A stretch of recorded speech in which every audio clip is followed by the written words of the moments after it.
Star Wars 7 by 7 episode 2900. Okay, I guess we can officially begin the countdown to 3000 right now. But first, we're going to have the second half of my conversation with Nick Martorelli, the executive producer of Penguin Random House Audio of Star Wars audiobooks and audio dramas. Punch it.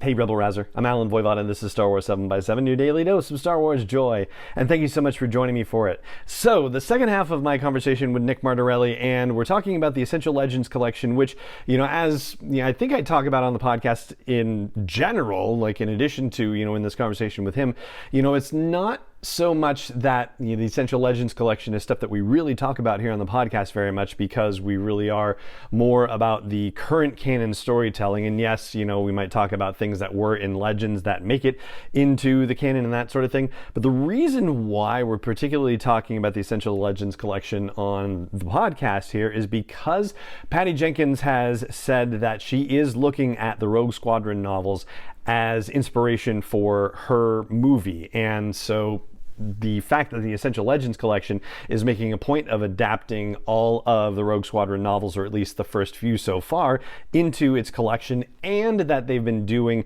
unabridged audio versions of the Rogue Squadron novels and including that with this whole initiative, well, that's really the reason why we are checking these things out. So that informs the questions that I developed for Nick as part of this conversation around the Essential Legends collection, but it obviously goes beyond just the Rogue Squadron adaptations, as you learned in yesterday's episode and as you will continue to learn in today's episode. So without further ado, here is the second half of my most recent conversation with Nick Martorelli, an executive producer at Penguin Random House Audio and the guy working on all of these wonderful Star Wars audiobooks and audio dramas. And you mentioned Alphabet Squadron 2, and I remember that one was also rather unusual because the recording happened and the releases happened during the pandemic, and you had actually three different narrators for the three different books. It was, I believe, Saskia Marleveld for Alphabet Squadron, and Carol Monda for Shadowfall, and then January Lavoie for Victory's Price. Yes, yeah. The pandemic, as we were recording through the pandemic, we had this opportunity to sort of like opportunity and also requirement to sort of shift as we went along. So it was every series is its own unique challenge and its own unique bit of fun. So swinging back though to the Rogue Squadron novels, since we've brought those up, it's so wonderful to have Mark Thompson doing this. Was there any particular thing aside from just the obvious of him being an amazing narrator to begin with, like anything particularly special that he brings to the table that made him just the perfect choice for the Rogue Squadron books? I mean, aside from everything you've already said about him just being terrific, he actually recorded one of the X-Wing books when it first came out. Oh, really? Recording of it. Yeah, he did, I think, book, not going to remember off the top of my head, but he had done a Rogue Squadron book. Mm-hmm. And so when the opportunity came to start the series over again, so to speak, his was the first voice we thought of, because it was like, well, he's already done book 10, so we might as well get him to do book 1, right? And start it off. He's also great. He is really good at these large casts of characters and these large casts of action sequences, and having him as like our anchor for this Rogue Squadron stuff, which the books are beloved and Mark is loved, so it's like it's a perfect kind of marriage here. This is the kind of work he really excels at. So it was great to have him aboard. And then is he part of that process that you sort of alluded to, in that knowing there are multiple Rogue Squadron books, so you can kind of think ahead a little bit in terms of the characterizations and so forth, and how clearly you flag certain people, certain events, how you make sure they're sort of highlighted in their particular fashion? Like, does he become part of that and it become a collaborative kind of situation? I couldn't speak specifically to his preparation, but knowing he is a fan, it wouldn't surprise me if that sort of thing. It's like, oh, well, we know the characters that are going to be developed. We know where they're going to go. Let's think about that as part of their characterizations. You know, how do we bring these characters to life now that we get to play their whole arcs? You know, we don't have to, yeah, like I said, we don't have to sort of like adjust them as we go. We get to pitch them out the whole time through. And so, you know, thinking about that and then thinking ahead, and also, you know, with what you were saying about, you know, having the luxury of knowing that you're looking at multiple books at once and you actually have them to draw from. I know this is one of those rare situations where we can actually talk about what's coming next, because not only has the Krytos Trap been announced and Mark Thompson has been announced for that, but the Bacta Trap has also been announced. So we know that you're already going ahead to those 4, or to the third and fourth ones. Yes, yeah, the Krytos Trap comes out in August, and then the Bacta War comes out in November. And there'll be a brand new unabridged audiobook for the Bacta War as well. That's fantastic. And so are you in preparation for both of those right now, or are you just focused on the Krytos Trap and, you know, you'll get to the Bacta War when the schedule permits? So yes, Krytos Trap we're wrapping up just now, and Bacta War is Mark is reading The Princess and the Scoundrel. He's one of the narrators on that. So once he records that, we will switch over to the Bacta War. Got it. And that's something, oh shucks, they announced that at Celebration, and I cannot recall who's primarily reading Leia, unfortunately. It's Saskia Marlevin. Yeah, Saskia. Okay, great. How wonderful. And then are you able to say, I don't know if it was announced, I think it was just the 2 of them that were announced, but is one or both of them also reading for, you know, other parts and other characters as well, or are you allowed to talk about that at all? Oh, sorry, no, the 2 of them are reading the entire book. Okay. They're the only narrators on it. Yeah, the 2 of them are narrating it in the style of a traditional audiobook. Got it. It's going to be split up between the 2 of them. Oh, that's going to be so fun. And something else that was just recently announced, which I think is spectacular too, is that the Darth Maul Shadowhunter book is going to also get an unabridged version. So this will be, I think, the first time that a wave of your Essential Legends collections is having 2 unabridged audios released at the same time. And you're getting Sam Witwer to read it. We are. Sam is reading our Darth Maul book. Yes. He was another, like, as soon as I heard we were going to do the book, I was like, well, there's only one choice for this. He had read as part of, from a certain point of view, The Empire Strikes Back. He was on the stories of the Clone Wars that we did, Stories of Light and Dark. Yes. It's so fun to work with him. It's so great to have him into our audiobook group.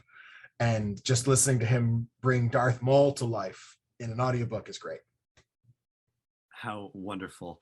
So what would you say, you know, if there's anything in particular that you're most excited about in terms of these Essential Legends collection books, you know, just, and what's to come, you know, things that you may know about that we don't even know about necessarily just yet. So it doesn't have to be in spoiler territory, but like what's the most exciting thing for you about it? Oh man, like I listened to Wedge's Gamble recently, and it was the sort of thing where I was like, I remember reading this book, and as a young Star Wars fan, I remember this, and I was like, I don't remember much about this. And then as it's coming back, I'm like, right, I remember every plot beat in this book.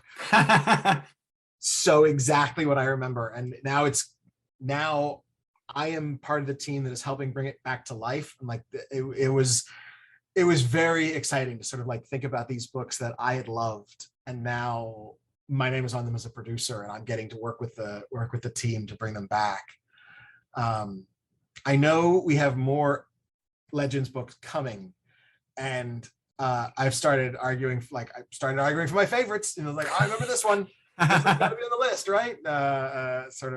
As we go through, because now it's that bit about, like, you know, every so often you go through that cycle, and a fan then becomes part of the team that's responsible for it. And I'm just like, I cannot wait. I'm so excited. This is the same joy I have bringing all these audio originals to life, you know, and it's that sort of thing where it's like, I'm going to get to shepherd the Battle of Jeddah through, and it's an unbelievable honor. That is so awesome. I love that. Are you able to tell us when the Battle of Jeddah starts recording? No, not yet. I know it comes out in January.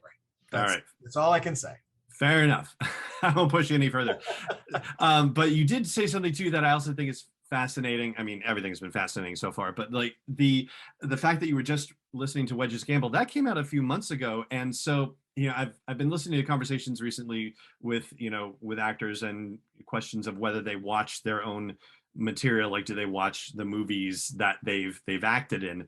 And I think it's fascinating. You just went through the whole production process on Wedge's Gamble, and making sure that it got into all of our digital audio players and whatnot. But do you frequently go back and listen to productions that you've worked on previously? I love listening to the Star Wars ones. Like, and it is that sort of thing where the director, Kevin Thompson, our director, is the one who is with the actors for the process, and then he and Paul Goodrich at Merlin Studios are mixing it and putting it all together. So very often it's a sort of experience where I have had a lot of conversations with these guys about what it's going to be, but I don't actually get to listen to it. Okay. Pieces of it. I'm listening to excerpts of it. I'm listening to like, oh yeah, no, can you bring the noise of the battle down a little bit so we can hear Mark better? Like, I'm listening to it with that part of my brain. Mm-hmm. And so when they come out, I love downloading them and being like, now I'm just a listener. Now I'm just a fan, and I'm just going to listen to, from a certain point of view is a great one, because it's like, all right, we had Excel grids constantly, charts. All right, who's going to read what? How are we going to divvy it up? How many hours is it? Okay, there's a lot of moving pieces. All right, cool. It's done. Now I'm a fan. Now I'm just going to sit back and I'm going to listen. And I love listening to books I've already read too, because it's like there's always something that strikes me in a different way, or something I hadn't quite thought of when I was reading it. And now having someone read it to me, I'm like, oh yeah, that I didn't quite make that connection, or such things. It's a really wonderful way to re-experience these books after it goes through that process, that pipeline. Well, once again, talking to you, I'm just so reassured at what wonderful, capable hands we are in as audiobook listeners for this galaxy far, far away. It's so wonderful to talk with you and hear your insight and your passion about the process and about bringing these stories to listeners. It's so great to talk to you about this stuff. Where can people keep up with you and Penguin Random House Audio to be up to date on all the latest that's going on with you and the Star Wars stories you're producing?